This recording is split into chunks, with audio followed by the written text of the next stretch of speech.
You ask Tiger to solve. This deals with linear equations with one unknown.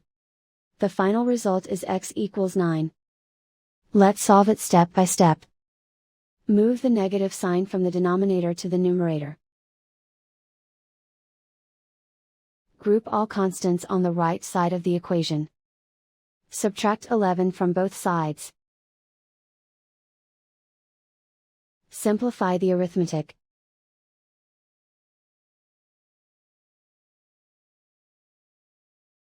Isolate the x.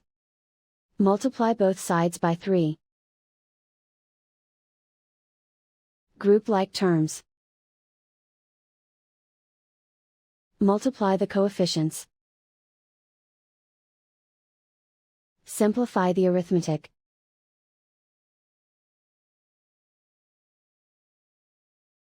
Convert the x into a positive number. Multiply both sides by -1.